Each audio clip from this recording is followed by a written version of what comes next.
ठाकुर जी ब्रजवासियों को आनंद प्रदान करने के लिए आए हैं। पर ठाकुर जी ने सोचा कि मैं तो ब्रजवासियों को आनंद प्रदान कर दूंगा,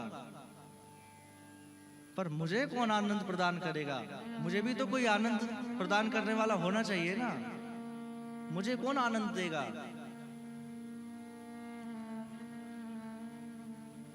तो ठाकुर जी को आनंद प्रदान करने के लिए पधारे श्री किशोरी जी। ठाकुर जी को भी आनंद प्रदान करती हैं। जैसे हम लोग जब बहुत ज्यादा खुश होते हैं ना, बहुत ज्यादा आनंदित होते हैं, तो नृत्य करने लगते हैं। जैसे रात्रिकालीन उत्सव होते हैं, बहुत आनंदित हो जाते हैं तो हम नृत्य करने लगते हैं। सब लोगों का अलग अलग रहता है। कोई जब बहुत ज्यादा प्रसन्न होता है तो सो जाता है। आज तो बड़े प्रसन्न है, चलो सोएंगे, आज तो बढ़िया कम्बल तान के खूब सो। कोई बहुत ज्यादा प्रसन्न होता है तो कहीं घूमने चला जाता है। कोई बहुत ज्यादा प्रसन्न होता है तो कथा सुनने आ जाता है। सब लोगों का अलग अलग रहता है। कोई जब बहुत ज्यादा प्रसन्न होता है तो कहता है चलो भैया आज तो हम बहुत प्रसन्न हैं, आज तो हम दिन भर कहीं नहीं जाएंगे, दिन भर घर पर बैठकर टीवी देखेंगे, आज बहुत प्रसन्न हैं हम।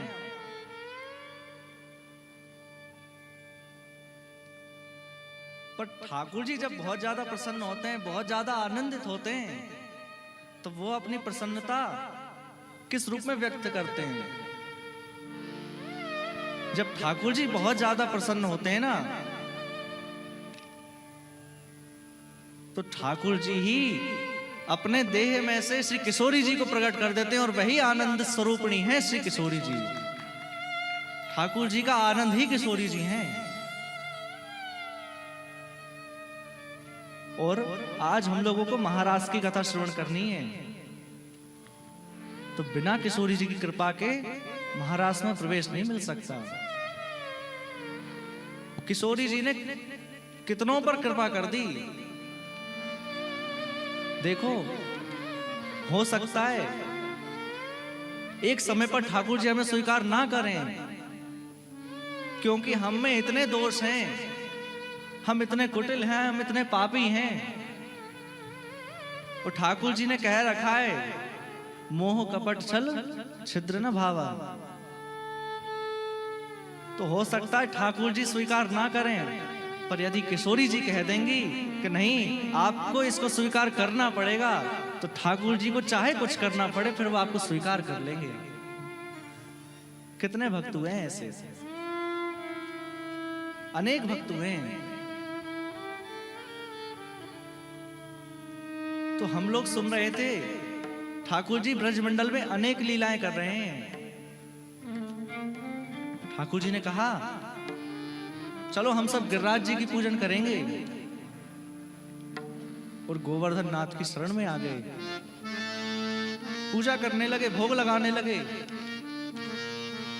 जैसे ही इंद्र को पता चला कि मेरी जगह पर इस गिरिराज पर्वत की पूजा हो रही है, तो भयंकर जो प्रलय के काल में मेघ बरसते हैं ना, उनको आज्ञा दे दी, जाओ ब्रजमंडल को बहा दो। मेघ आ गए, भयंकर बारिश करना शुरू कर दिया। तब ठाकुर जी ने, 7 वर्ष के ठाकुर जी हैं, 7 वर्ष के ठाकुर जी ने 7 दिनों तक, 7 रात्रियों तक अपने बाम हाथ की कनिष्ठिका उंगली पर, कनिष्ठिका कौन सी होती है? सबसे छोटी वाली, 7 दिनों तक धारण कर रखा। ब्रजवासियों ने पूछा, भैया कन्हैया हमको ये बताओ, ये गिरिराज जी की और तुम्हारी शकल मिलती है एक दूसरे से? अरे तुम दोनों एक दूसरे से लगो, ऐसा क्यों? ठाकुर जी क्या बता रहे हैं? ठाकुर जी कह रहे हैं कि देखो, मैं गैया चरावे आऊं यही गिरिराज पर्वत पे, मैं गैया चरावे यही गिरिराज पर्वत पे आऊं और गैया चराते चराते मैं गैया का दूध पी लूं और वही दूध गिरिराज जी पी लें। इसलिए गिरिराज जी की और मेरी शक्ल एक जैसी है, मेरा चेहरा एक जैसा है, मिलता जुलता है। ब्रजवासी बड़े भोले हैं। मधुमंगल ने पूछी, अरे भैया फिर ये बता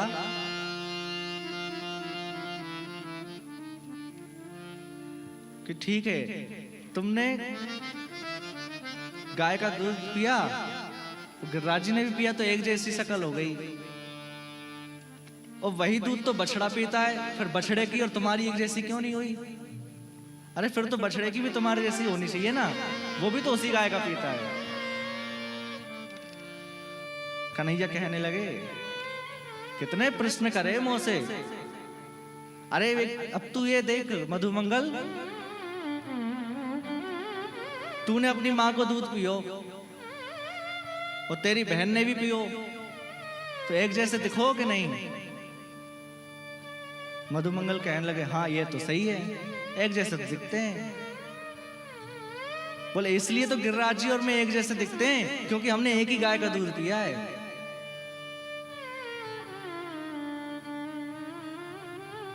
ब्रजवासी बड़े भोले हैं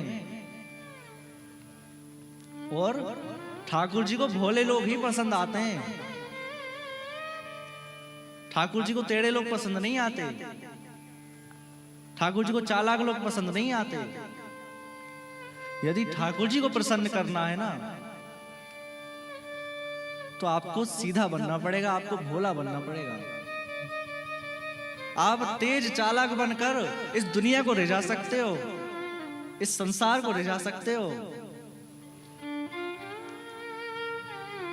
एक बात कहूं, लोग कहते हैं अरे थोड़े तेज बन जाओ, सीधे लोगों को कोई नहीं होता इस संसार में। पर भैया सीधे लोगों के हमारे ठाकुर जी होते हैं इस संसार में, सीधे लोगों के ठाकुर जी हैं। तेज बनकर आप इस दुनिया को रिझा सकते हो, पर ठाकुर जी को कभी नहीं रिझा सकते। ठाकुर जी को रिझाना है तो आपको भोंदू बनना पड़ेगा। भोंदू भक्त की कथा सुनिए ना आप सबने, किस किसने सुनी है? कम लोगों ने सुनी है। एक भोंदू नामक भक्त था, गुरुकुल में पढ़ता था। उसके गुरुजी ने प्रवचन में कहा कि ठाकुर जी भांडीर वन में गैये चराने आते हैं। उसने सोचा मैं भी तो भांडीर वन में ही जाता हूं गैये चराने, मुझे क्यों नहीं दिखे आज तक। वो ये नहीं सोचा कि 5000 साल पहले की कथा सुना रहे हैं। वो ये सोचा कि अभी भी ठाकुर जी आते हैं गैये चराने। उसने विचार कर लिया कि अब मैं भी जाऊंगा ना जब भांडीर वन, तो मैं ढूंढूंगा कहां आते हैं ठाकुर जी। जैसे ही गैये चराने गया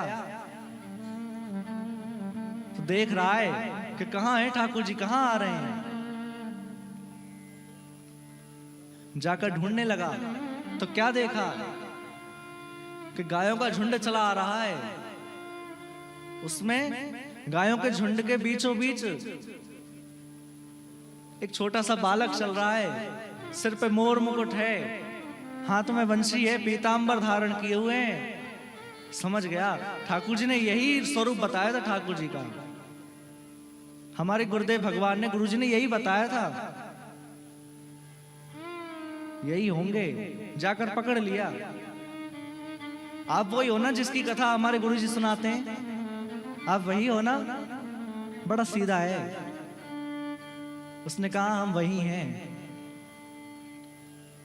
पकड़ लिया, ठाकुर जी को बिठा लिया। ठाकुर जी ने पूछा मुझको खिलाने के लिए कुछ लाए हो? कुछ लाए हो साथ में खाने के लिए? अब भोंदू तो खुद के लिए ले जाता था, अकेले के लिए 2 रोटी और थोड़ा अचार। चटाई बिछाई, ठाकुर जी को बिठा लिया, स्वयं भी बैठ गया और रोटी में अचार लगाकर दे दिया, पा लीजिए प्रभु। ठाकुर जी ने पा लिया। अब भोंदू भूखा रह गया। ठाकुर जी ने कहा तुम्हारा कहाँ है? भोंदू ने कहा प्रभु मैं तो अपने लिए ही लाया था, मुझे नहीं पता था कि आप भी मिल जाएंगे। अब मैं कल से ऐसा करूंगा कि मैं आपके लिए भी ले आऊंगा और मेरे लिए भी ले आऊंगा। ठाकुर जी ने कहा ऐसा करना, मैं थोड़ा ज्यादा पाता हूं, थोड़े बहुत से हमारा पेट नहीं भरता। हम लोग ठाकुर जी को भोग लगा देते हैं कटोरी में चिरौंजी रख के। कल देखे थे कितने भोग लगे थे ठाकुर जी के, कितने भोग थे। ठाकुर जी को हम छोटी सी कटोरी में चिरौंजी रख के ऐसा समझते हैं कि हम सबसे बड़े भक्त हम ही हैं, 56 भोग हमने ही लगा दिए। ठाकुर जी ने कहा कि मैं ज्यादा पाता हूं, खूब सारा लाना। अब अगले दिन ठाकुर जी के लिए फिर प्रसाद तैयार करने लगा। रसोई में गया, 8-10 रोटी उठा ली, और जैसे ही रोटी उठाई तो जो उस भोंदू के संगाती थे ना, जो उसके साथी थे, जाकर गुरुजी से कहा गुरुजी ये भोंदू दिखने में तो 1.5 हड्डी का है, आपको लगता है ये खा लेता होगा 8-10 रोटी? गुरुजी ने कहा कि मुझे तो नहीं लगता, बुला के लाओ भोंदू को। ले गए उसको और पूछा गुरुजी ने कि तुम तो खाते नहीं हो, किसके लिए ले जाते हो ये? उसने कहा गुरुजी मैं आपको बताना भूल गया, जिन ठाकुर जी की आप चर्चा करते हैं ना कथा में कि गौचारण करने आते हैं, वो मेरे साथ बैठकर भोजन करते हैं, मैं उनके लिए ले जा रहा हूं। कल मैं भूखा रह गया था।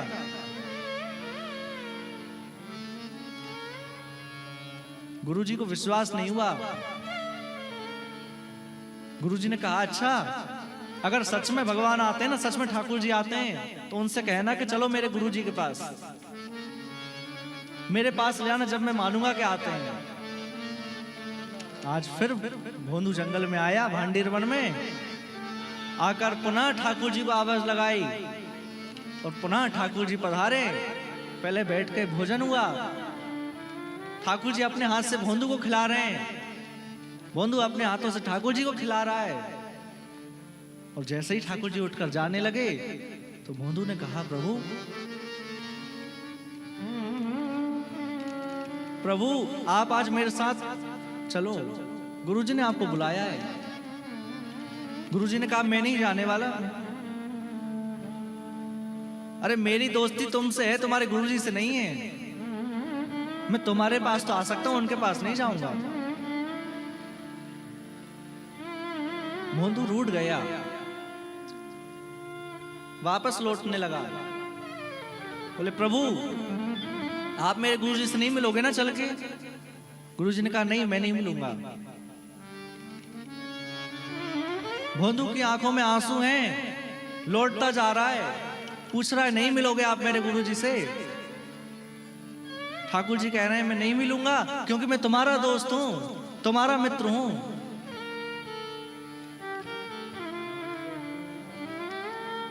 तुम्हारा मित्र हूं मैं। भोंदू ने कहा अच्छा ठीक है, आप गुरुजी से नहीं मिल सकते तो आज से आपकी और मेरी 100 साल की कट्टी, अब मैं बात ही नहीं करूंगा आपसे। चले जाओ, आपको अपनी गाय लेकर चले जाओ, मुझे नहीं बात करना। और मुड़कर जाने लगा भोंदू। थोड़ा आगे पहुंचा, क्या देखता है, पीछे से ठाकुर जी आए और कंधे पर पीछे से चढ़ गए ऊपर आकर। बोले चलो मैं तुम्हारे साथ चल रहा हूं। ले गया ठाकुर जी, ले गया गुरु जी के पास। ठाकुर जी को ले जाकर कहने लगा गुरु जी ले आया, मैं ले आया ठाकुर जी को, आप दर्शन कर लो। तो देखा तो भोंदू खड़ा है, भोंदू की पीठ पर ठाकुर जी चढ़े, ठाकुर जी के सर पर मोर मुकुट है, हाथ में बंसी है, गालों पे थोड़ा थोड़ा गोबर लग रहा है।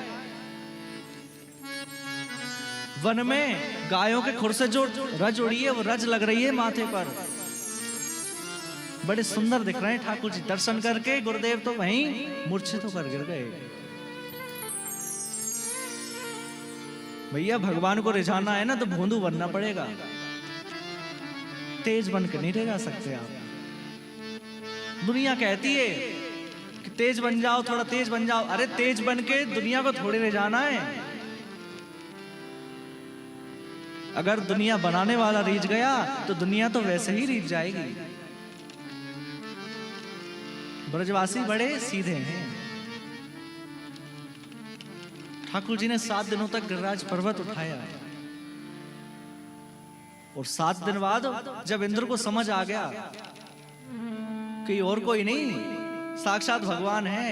अरे हमने ही तो जाकर प्रार्थना की थी कि प्रभु आप चलो, पृथ्वी पर बहुत संकट आ गया है।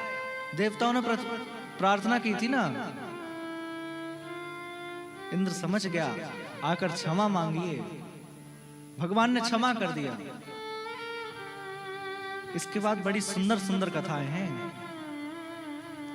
हम लोग चलें सीधे महाराष्ट्र में। बड़ा दिव्य प्रसंग है महाराष्ट्र, बड़ा दिव्य प्रसंग। महाराष्ट्र कहते किसको हैं? क्या केवल स्त्री और पुरुष के मिलन को महाराष्ट्र कहते हैं? नहीं। क्या केवल एक नायक और नायिका के मिलन का नाम महारास है? भैया महारास तो जीवात्मा और परमात्मा के मिलन का नाम महारास है। जब भगवान अपने जीवों से, अपने प्रेमी भक्तों से मिलने लगे ना, उसका नाम महारास है। अभी पूज्य महाराज श्री एक दिन चर्चा कर रहे थे। 3 शब्द होते हैं, रस, रास और महारास। रस किसको कहते हैं? हम ठाकुर जी के पास चलकर जाएं, ठाकुर जी की कथा में जाएं, ठाकुर जी के मंदिर जाएं, उसको रस कहते हैं। आप लोग भक्ति रस महोत्सव में पधारे हैं तो अपने घरों से पधारे हैं ना, इसको रस कहते हैं। रास किसको कहते हैं? हम लोग ठाकुर जी से मिलने का मन बनाएं, उसको रस कहते हैं। पर ठाकुर जी आपसे मिलने का मन बना लें, इसी को रास कहते हैं। ठाकुर जी आपसे मिलने का मन बना लें। वो महाराज किसे कहते हैं? ठाकुर जी, किशोरी जी और संपूर्ण किशोरी जी की सहचरी सब आपसे मिलने का मन बना लें, इसी का नाम महाराज है। बड़ा अद्भुत महाराज प्रसंग है। ठाकुर जी ने महाराज कब किया? 5 तत्व होते हैं। मैंने एक दिन और कहा था, पृथ्वी तत्व, जल तत्व, वायु तत्व, अग्नि तत्व और आकाश। 5 तत्व होते हैं। 5 तत्वों की शुद्धि करने के बाद ठाकुर जी ने महाराज किया है। महाराज करने वाला कोई साधारण पुरुष नहीं है, साधारण बालक नहीं है।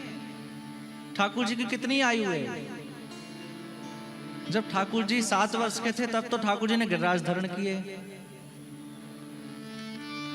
गिरिराज जी को धारण किया है तो 8 वर्ष के लगभग आयु होगी ठाकुर जी की। तो 7-8 वर्ष के बालक के प्रति क्या कोई काम भाव आ सकता है? नहीं।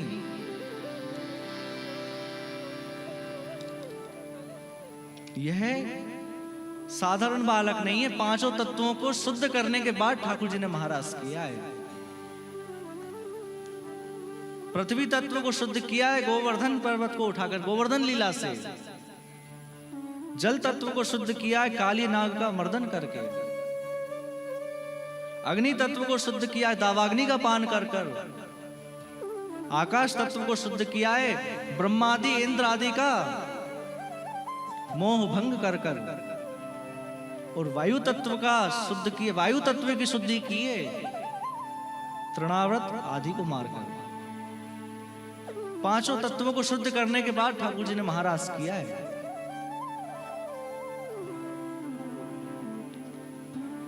ये कोई साधारण बालक नहीं है।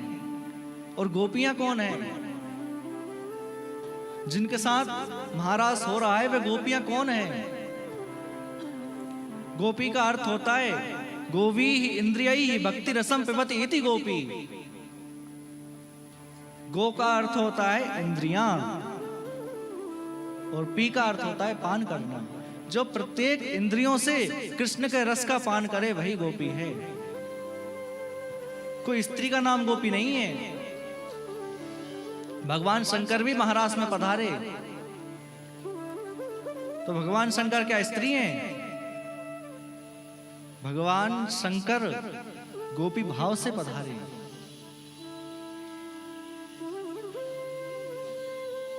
ये गोपियां कौन हैं? जब भगवान श्री राम अवतार में थे ना, जब जंगलों में भ्रमण कर रहे थे, वनवास में थे जब ठाकुर जी राम जी, तब जो दंडकारण्य के ऋषि मुनि थे, उनके मन में ठाकुर जी को देखकर कांत भाव आ गया कि बताओ जानकी जी हैं, कितनी सेवा करती हैं इनकी। अरे हम भी इनकी पत्नी होते और हम भी इनकी सेवा करते। जैसे ही ऐसा भाव आया तो ठाकुर जी ने, राम जी ने कहा कि देखो इस जन्म में तो मैं नहीं कर सकता क्योंकि यहां तो मैं मर्यादा पुरुषोत्तम हूं, पर अगले जन्म में जब मैं कृष्ण अवतार लूंगा तब तुम सब गोपी बनना और मैं वहां आपको महाराज का सुख प्रदान करूंगा, वहां आपके साथ महाराज करूंगा। दंडकारण्य की गोपियां हैं ये, वेदों की ऋचाएं हैं गोपी। और दो प्रकार की गोपी हैं, बड़े ध्यान से सुनना, क्योंकि महाराज साधारण लीला नहीं है। आप ये समझ लीजिए अभी 5 दिन की कथा हुई है, तो हमने जो 5 दिनों से कथा श्रवण की ना, यह केवल और केवल महाराज की भूमिका थी। महाराज को समझने के लिए हमने इतनी कथा सुनी। दो प्रकार की गोपी हैं, नित्य सिद्धा गोपी और साधन सिद्धा गोपी। नित्य सिद्धा कौन है? जो ठाकुर जी के गोलोक के परिकर में हैं, परिकर के साथ आई हैं, वह है नित्य सिद्धा गोपी। और साधन सिद्धा जो साधन करके ब्रज में पधारी हैं गोपी बनकर, वह साधन सिद्धा गोपी। दो प्रकार की गोपी हैं। और महाराज का प्रारंभ करते समय श्री सुखदेव जी क्या कह रहे हैं? बड़ी सुंदर बात कही है, बड़े ध्यान से आप सुनना। सुखदेव जी क्या कह रहे हैं?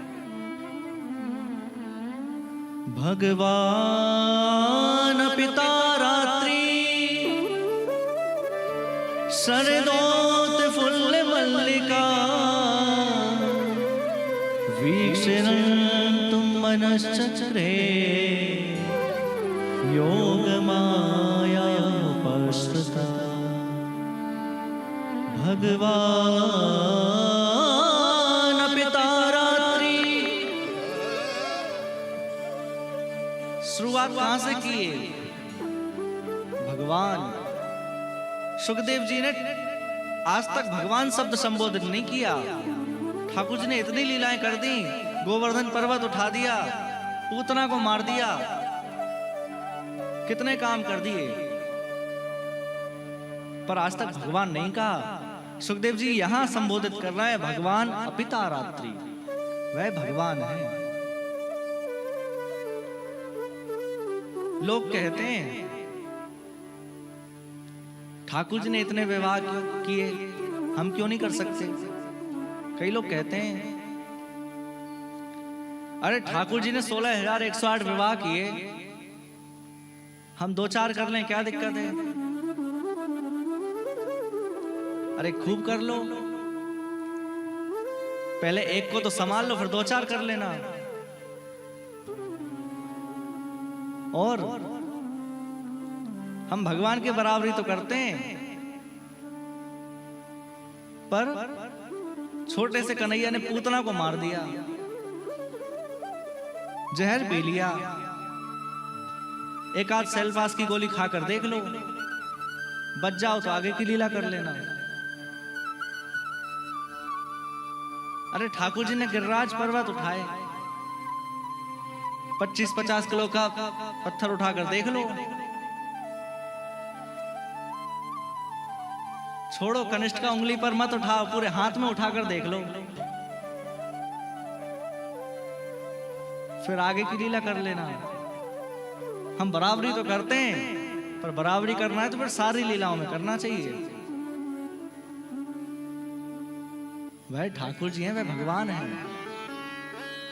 वह सर्व समर्थ हैं। शरदोत फुल्ल मल्लिका वीक्षरंतुम मनश्चक्रे योग माया उपाश्रय। योग माया कौन है? श्री किशोरी जी ही योग माया है। यहां स्पष्ट नाम नहीं लिखा, पर योग माया साक्षात श्री किशोरी जी हैं।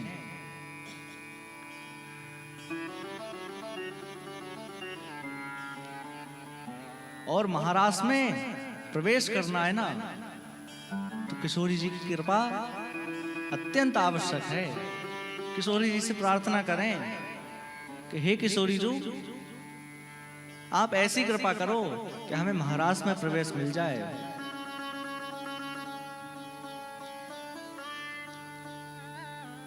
कृष्णदास जी ने किशोरी जी से प्रार्थना करी।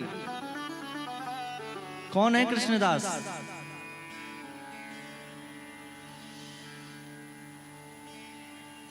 नंदगांव के बाबा हैं।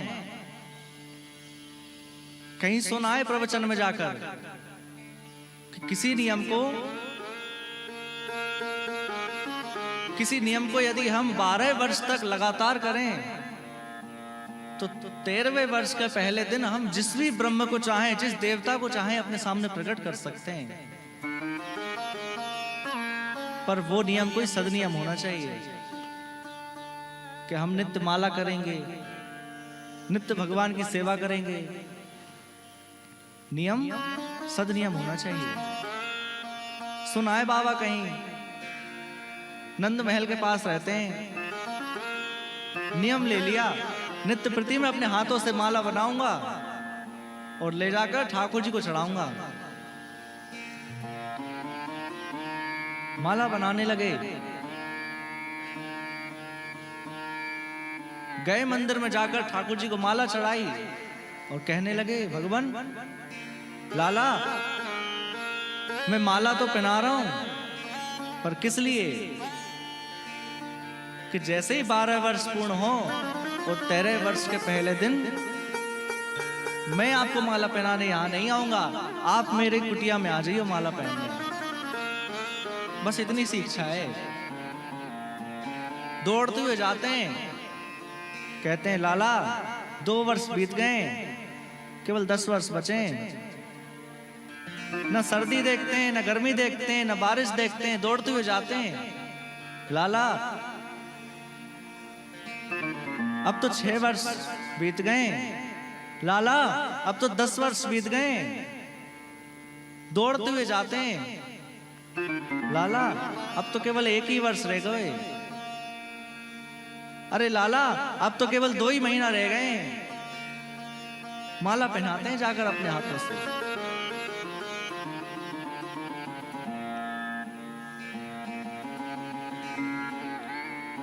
अब अंतिम दिन आया, जा रहे हैं, बाबा नंद महल में प्रवेश किए और उल्टे पैर जा रहे हैं कि लाला आज मैं आखिरी बार आ रहा हूं, अब अगर तुम मेरे यहां नहीं आए ना तो फिर भूल जाना कि कभी ये कृष्णदास तुम्हारे मंदिर में आएगा, भूल जाना। उल्टे पैर जा रहे हैं, जाकर माला चढ़ाई, आंखों में अश्रु हैं, प्रार्थना कर रहे हैं कि यदि मैंने सच्चे भाव से आपको माला पहनाई हो ना, निश्चल भाव से माला पहनाई हो, तो आप आकर कल मेरे हाथन से माला पहन ली हो। बस इतनी सी प्रार्थना है। लौट गए वापस।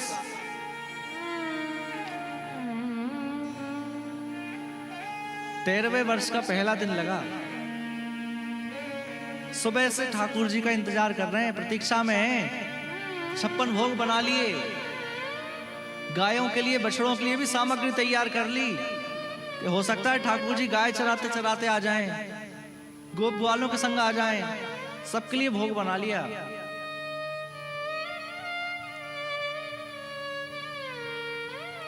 प्रातः काल से प्रतीक्षा में मेरो लाला आ रहे होगो, अरे अभी मंदिर में होगो, भक्तों की कतार लगी होगी, जैसे ही पट बंद होंगे लाला आ जाएगो।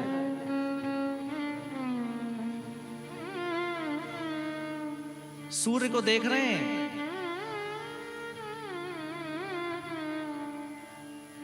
अब तो सूर्य अस्ताचल की ओर जाने लगा। सोच रहे हैं हो सकता है लाला रात्रि में आए, अरे मैया बाबा को सुलाकर आए। प्रतीक्षा कर रहे हैं, रात्रि हो गई, प्रतीक्षा में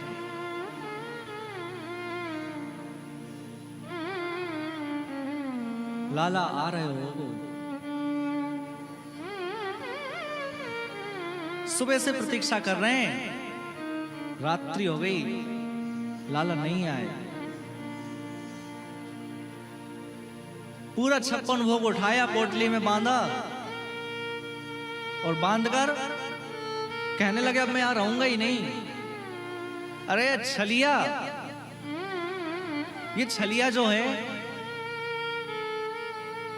ये रोते हुए अपने बाबा को, अपनी यशोदा मैया को छोड़कर चला गया। मैंने उससे उम्मीद लगाई, अरे मैंने आशा ही गलत लगाई, वो छलिया है वो नहीं आएगा। उठाया पूरा भोग का सामान, विचार कर लिया अब मैं नंदगांव में नहीं रहूंगा, अब तो मैं बरसाना में जाकर श्री किशोरी जी के पास रहूंगा, यहां नहीं रहूंगा। निकल गए बरसाना के लिए, रोते जा रहे हैं, आंखों में से नेत्र बह रहे हैं। बरसाना के मार्ग पर निकल गए, क्या देखते हैं इतने में पीछे से गाय का झुंड चला आ रहा है। असंख्य गाय हैं, लाखों लाख गाय, गायों का झुंड चला आ रहा है।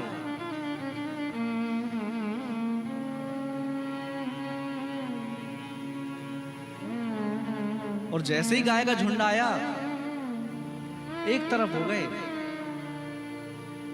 उस गाय के झुंड में एक छोटा सा बालक है, एक ग्वारिया है। उसने कहा बाबा ने एक तरफ हट जाओ, नहीं गाय तुम पे चढ़ जाएंगी। पूछने लगे ये किसकी गाय है, कहां से आ रही है? उस ग्वारिया ने कहा ये नंद बाबा की गाय है। अरे लाखों लाख गाय हैं, आप एक तरफ आकर बैठ जाओ, एक तरफ आ जाओ। बैठ गए बाबा उस ग्वारिया के पास। बाबा ये पोटली में कहा है? अरे यहाँ में से बड़ी सुंदर सुगंध आ रही है। यह पोटली में कहा है? बाबा ने कही अरे लाला तू छोड़ ये सब बातों ने, मैंने वह छलिया काजे 12 वर्ष दे दिए, वो बस इतनी सी कही थी कि आके मेरे हाथों से माला पहन लियो। वो भी नहीं करी है लाला ने। मैं जा रहा हूं नंदगांव छोड़कर। ग्वारिया ने कही बाबा अब ये गाय निकल जाए, नेक बैठ जाओ, ये पोटली खोल लो, कहां जाके खाओगे यहीं खोल लो, नेक तुम खा लियो, नेक हम खा लेंगे। बाबा ने कही हाँ ये सही है, मैं यहीं खा लेता हूं, अब वो तो आएगा नहीं। पोटली खोल ली। ग्वारिया कहने लगे बाबा देखो मेरे हाथन में गोबर लगोए, अब मैं धोने कहाँ जाऊंगा? एक काम करो, तुम अपने हाथन से ही मुंह को भोजन पवा दो। बाबा कहने लगे, हाँ सही बात है, तुमरे सबरे गांव के एक जैसे हैं, तुम्हारो वो छलिया भी सेवा करावे, तुम भी सेवा करा लो, सब एक जैसे हैं।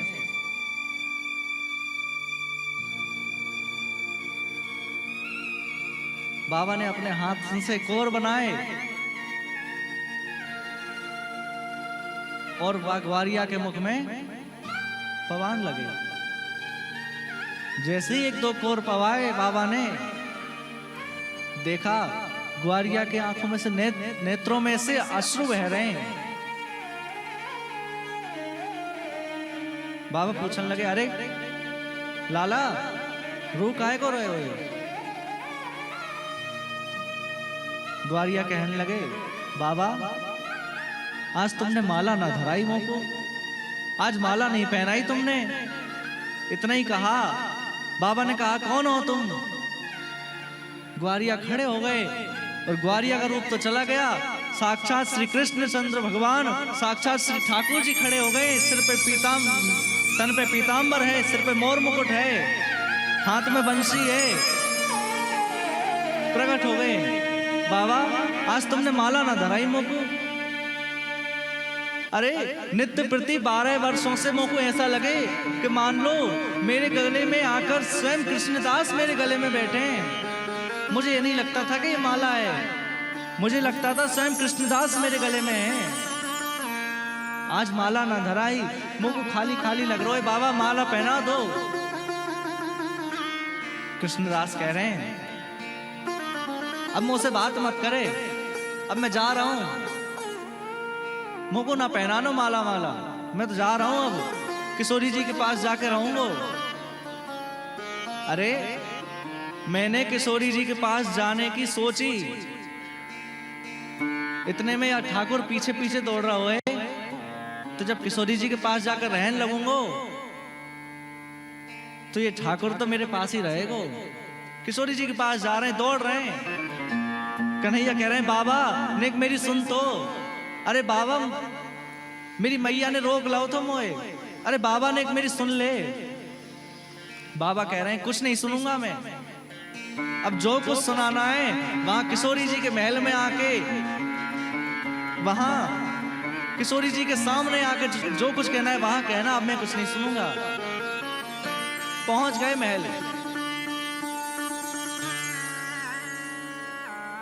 और जाकर जैसे ही किशोरी जी का दर्शन किया तो क्या देखते हैं, वही किशोरी जी में श्याम सुंदर, वही श्याम सुंदर में किशोरी जी, ठाकुर जी के दर्शन हो गए, किशोरी जी के दर्शन हो गए। बड़ा सुंदर पद गाया यहाँ पर। क्या कह रहे हैं कृष्णदास? मेरो मन गिरधर छवि पे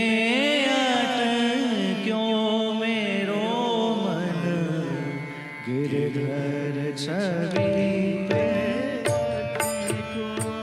मेरो मन गिरधर छवि पे क्यों, मेरो मन गिरधर छवि पे क्यों, मेरो मन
हैं कृष्णदास, ललित त्रिभंग चाल पे चल के, ललित त्रिभंग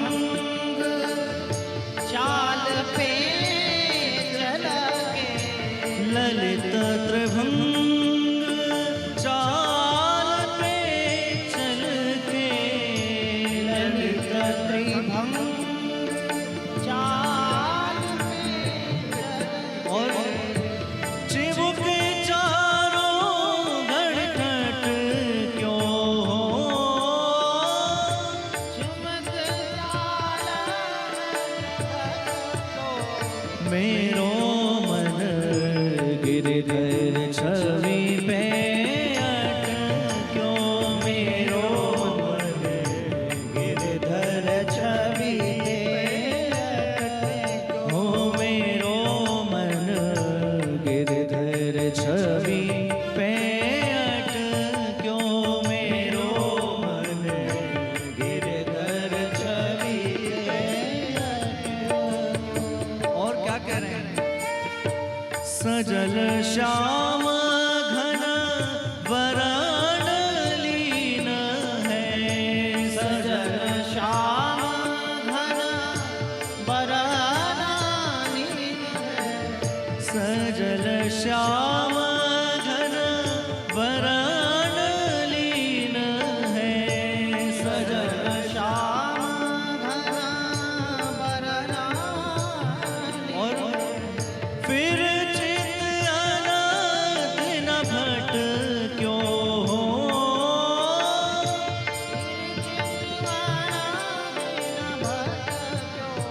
मेरो मन गिरधर छवि पे अटक्यो, मेरो मन गिरधर छवि पे मेरो मन गिरधर छवि पे अटक्यो, मेरो गिरधर छवि पे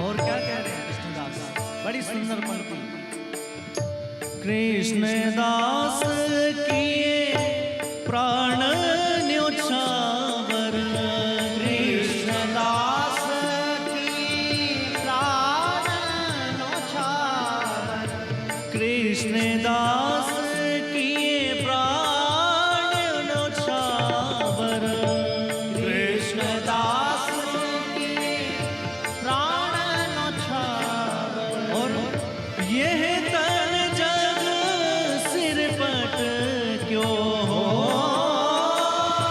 यह तन जग सिरपट हो,